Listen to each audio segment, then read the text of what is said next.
चुनावी रण में सियासी है सेनाएं तैयार। क्या होंगे चुनावी वादे, क्या है सियासतदानों के इरादे, देखते रहिए हमारे साथ चुनावी अपडेट। आप देख रहे हैं सिटीजन वॉइस, मैं हूं शब। अब वक्त हो चुका है दिन भर की ताजा खबरें जानने का, तो डालते एक नजर। उत्तर प्रदेश के उप मुख्यमंत्री कृष्ण प्रसाद मौर्य ने कहा है कि राहुल गांधी हो, अखिलेश हो या विपक्ष के कोई अन्य नेता हो, उन्हें दृष्टि दोष है। उन्हें भाजपा का विरोध करने का मानसिक रोग हो गया है। भाजपा का 2014 और 2019 का संकल्प पत्र देख लीजिए, हमने जो कहा वो किया है। श्री राहुल गांधी जी हों, श्री अखिलेश यादव जी हों अथवा अन्य कोई भाजपा विरोधी नेता हों, उनको दृष्टि दोष है।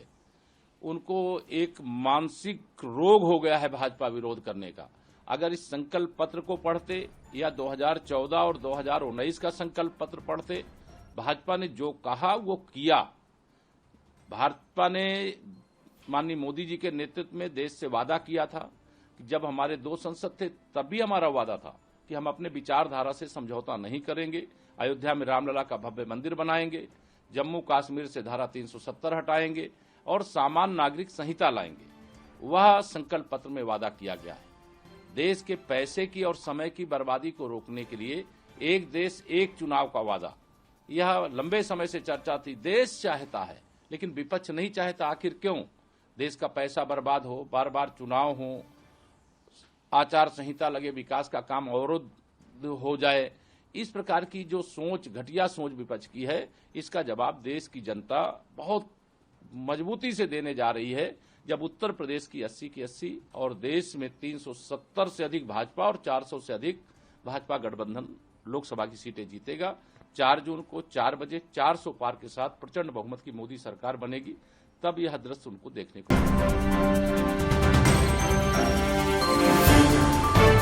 वायनाड में एक सार्वजनिक रैली को संबोधित करते हुए कांग्रेस नेता राहुल गांधी ने कहा है कि भारतीय लोगों को एक दूसरे का अपमान करने, नफरत करने या लड़ने की कोई जरूरत नहीं है। देश तभी महान हो सकता है जब वो एकजुट हो और मिलकर काम करे। There is no need for Indian people to disrespect each other. ഇന്ത്യയിലെ ജനങ്ങൾക്ക് പരസ്പരം ബഹുമാനിക്കാതിരിക്കാനുള്ള യാതൊരു ആവശ്യവുമില്ല, യാതൊരു കാരണവുമില്ല. To hate each other. മറ്റുള്ളവരെ വെറുക്കാൻ ഇന്ത്യയിലെ ജനങ്ങൾക്ക് പരസ്പരം വെറുക്കാനുള്ള ഒരു കാരണവും ഈ രാജ്യത്തില്ല. To fight with each other. പരസ്പരം പോരാടാനുള്ള ഒരു കാരണവും ഈ രാജ്യത്തില്ല. The country can be great only if it is united and working together. ഈ രാജ്യത്തെ ജനങ്ങൾ ഒരുമിച്ച് നിന്നാൽ മാത്രമേ, ഒരുമിച്ച് പ്രവർത്തിച്ചാൽ മാത്രമേ നമ്മുടെ രാജ്യത്തിന് മഹത്തായി മുൻപോട്ട് പോകാനും നിലനിൽക്കാനും സാധിക്കുകയുള്ളൂ. There are also local issues in Wayanad. വയനാട്ടിലെ പ്രാദേശിക പ്രശ്നങ്ങളുമുണ്ട്. People are struggling here for 2 or 3 big reasons. 2-3 പ്രധാന കാരണങ്ങൾ കൊണ്ട് വയനാട്ടിലെ ജനങ്ങൾ ബുദ്ധിമുട്ടുകയാണെന്ന് എനിക്കറിയാം. Human-animal conflict. മൃഗങ്ങളും മനുഷ്യരും തമ്മിലുള്ള സംഘർഷം. I recently went and saw the family of a person who was killed by an elephant. ആന കൊന്ന ഒരു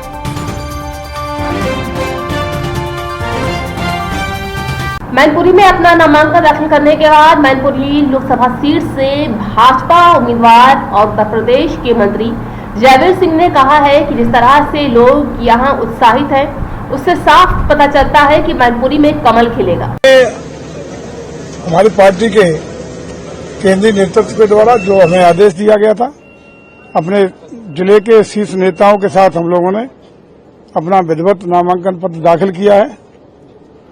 और जैसा कि आप देख रहे होंगे कि टिकट घोषित होने के बाद मैनपुरी पूरे लोकसभा क्षेत्र में जो इस बार भारतीय जनता पार्टी के एक एक कार्यकर्ता में जोश है, उत्साह है, उमंग है, अभूतपूर्व उल्लास है, उसे साफ झलकता है कि इस बार मैनपुरी में कमल खिलने जा रहा है और भगवा लहराने का काम होगा। हम समझते हैं कि आदरणीय मोदी जी के नेतृत्व में देश में जिस तरीके से देश को ऊंचाइयों पर परम वैभव को पहुंचाने के लिए, चाहे वो हमारा आर्थिक मोर्चे का हो, सामरिक मोर्चे का हो, गरीब कल्याण के लिए हो, किसान कल्याण के लिए हो, महिला और युवाओं की भलाई के लिए हो, उन सारी योजनाओं का लाभ जन जन तक पहुंचा है। हर उस पात्र व्यक्ति के दरवाजे तक गरीब कल्याणकारी दर्जनों योजनाओं का लाभ पहुंचाने का काम सरकार के द्वारा किया गया है, जिससे एक एक गरीब व्यक्ति किसी वर्ग का हो, किसी धर्म का हो, किसी जाति का हो, आज मोदी जी को तीसरी बार देश की बागडोर सौंपने के लिए पूरी तरह तत्पर है, आतुर है। वहीं दूसरी ओर 12 से 17 के बीच में जिस तरह अखिलेश जी के कार्यकाल में पूरे प्रदेश में अराजकता, गुंडई, अपराध, दंगे का काम हुआ, लोगों की जमीन पर कब्जे, चौथ वसूली, महिलाओं पर जुल्म, जातीय अत्याचार के काम हुए, उसी के परिणाम स्वरूप 17 में आदरणीय योगी जी के नेतृत्व में प्रदेश की जनता ने सरकार देने का काम किया और इन पिछले 7 सालों में आदरणीय योगी जी के नेतृत्व में उत्तर प्रदेश में कानून का राज स्थापित हुआ, विकास की किरणें बही और आज दंगा मुक्त प्रदेश बना। अपराधियों को कोई रियायत नहीं मिली, जीरो टॉलरेंस की नीति पर अपराधियों के खिलाफ ड्राइव चलाने का काम हुआ और आज उत्तर प्रदेश का वातावरण इतना अच्छा बना है कि पूरे देश और दुनिया के बड़े बड़े निवेशक उत्तर प्रदेश में निवेश करने के लिए आज आ रहे हैं। इन सब चीजों को लेकर के जो रोजी रोजगार के अवसर पैदा होंगे, जो बदलता हुआ उत्तर प्रदेश है, हिन्दुस्तान का ग्रोथ इंजन बनता हुआ उत्तर प्रदेश है और मोदी जी के नेतृत्व में देश का बदलता हुआ स्वरूप है।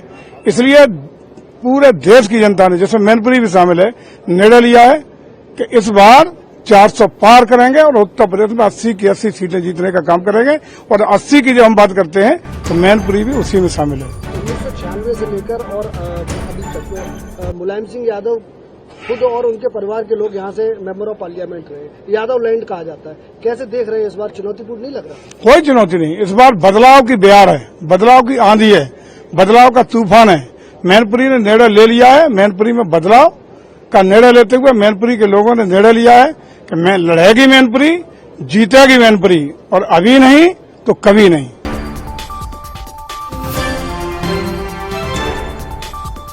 भाजपा के संकल्प पत्र पर राजस्थान की उप मुख्यमंत्री दिया कुमारी ने कहा है कि कांग्रेस के पास कुछ नहीं है बोलने के लिए। उन्होंने राजस्थान की जनता को जो भी वादे किए हैं उसने कुछ भी पूरा नहीं किया है। उसको लेकर कांग्रेस का कहना है कि रोजगार नहीं है गरीबों को। देखिए, कांग्रेस के पास कुछ भी नहीं है बोलने के लिए। उन्होंने जो भी वादे किए थे राजस्थान की जनता को, उनमें से कोई वादा पूरा नहीं किया था। बहुत सारी बड़ी बड़ी घोषणाएं, लेकिन जीरो काम। मोदी जी, मैंने जैसा कहा, मोदी जी जो कहते हैं वो करते हैं और पूरी गारंटी लेते हैं वो कि मैं ये सब कुछ मैनिफेस्टो में हम लोग डाल रहे हैं, लेकिन ये सारी चीजें 5 साल में होंगी। बहुत सारी चीजें हैं। सीनियर सिटीजन्स को भी आयुष्मान का बेनिफिट दिया गया है पूरी तरह से। हमारे आवास योजना की भी लिमिट बढ़ाई है। हर प्रकार से बहुत सारी चीजें हैं। यूसीसी का भी कहा है कि यूसीसी लागू करेंगे। ऐसी बहुत सारी चीजें हैं जो मैनिफेस्टो में है। मोदी जी यूथ को जॉब गिवर बनाना चाहते हैं। हर बार यूथ किसी के सामने हाथ फैलाए वो भी अच्छी बात नहीं है। तो एक हमारे देश को अगर हम आगे बढ़ाना चाहते हैं तो इस यूथ को थोड़ा ज्यादा स्किल डेवलपमेंट पे और पूरी तरह से कैसे ये लोग ऐसा भी कुछ कर सकते हैं जिससे कि ये लोग खुद अपना कुछ शुरू कर सकें। हमने देखा स्टार्टअप्स की संख्या 2013 से लेकर आज तक अब कितने स्टार्टअप्स हो गए, मोर देन 1 लाख स्टार्टअप्स। उस समय कितने थे? 3-4 हजार स्टार्टअप्स। तो ये क्यों है? क्योंकि हमारे यूथ में वो कैपेबिलिटी हो चुकी है कि वो एंटरप्रेन्योर्स बन गए हैं, वो एक्चुअली जॉब गिवर्स बन गए हैं। तो ये भी एक बहुत बड़ा फोकस एरिया रहा है बीजेपी का। इंफ्रास्ट्रक्चर पे बहुत जोर दिया गया है और इंफ्रास्ट्रक्चर बहुत जरूरी है। इंफ्रास्ट्रक्चर का मतलब क्या होता है? जब इंफ्रास्ट्रक्चर बिल्ड होगा तो जॉब्स तो ऑटोमेटिकली क्रिएट होंगी ना। तो ये सब चीजें जॉब्स क्रिएट होने के ही काम है।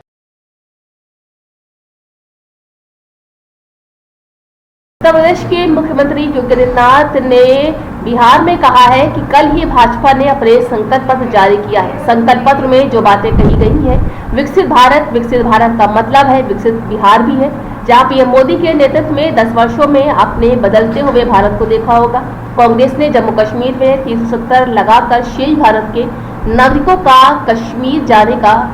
कश्मीर जाने पर प्रतिबंध भी लगा दिया था। आज कश्मीर में आतंकवाद की जड़ धारा 370 समाप्त करके कश्मीर को भारत से जोड़ा गया है। बिहार है और इस नए उत्तर प्रदेश या बिहार के लिए मोदी की गारंटी इन सब के उत्थान की गारंटी है। कल ही भारतीय जनता पार्टी ने अपना संकल्प पत्र जारी किया है और संकल्प पत्र में जो बातें कही हैं, विकसित भारत का मतलब विकसित बिहार भी है।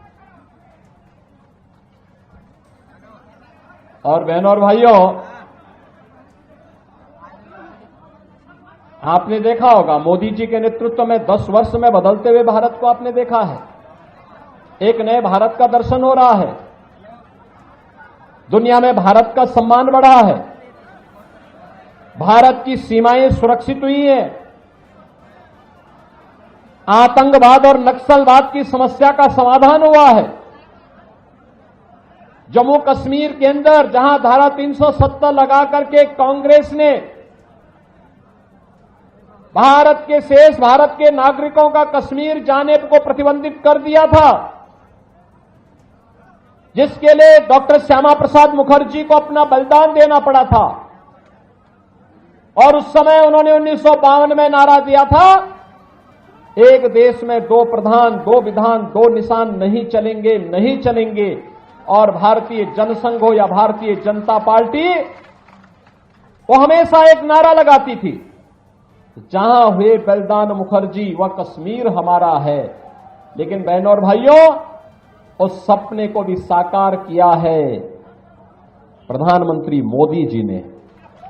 आज कश्मीर में आतंकवाद की जड़ धारा 370 समाप्त करके कश्मीर को भारत की मुख्य धारा के साथ जोड़ा गया। देश के अंदर नक्सलवाद की समस्या का काफी हद तक समाधान हो चुका है। जो कुछ बचे खुचे होंगे ना, अगले 5 वर्ष के अंदर उनका भी स्वाहा होगा।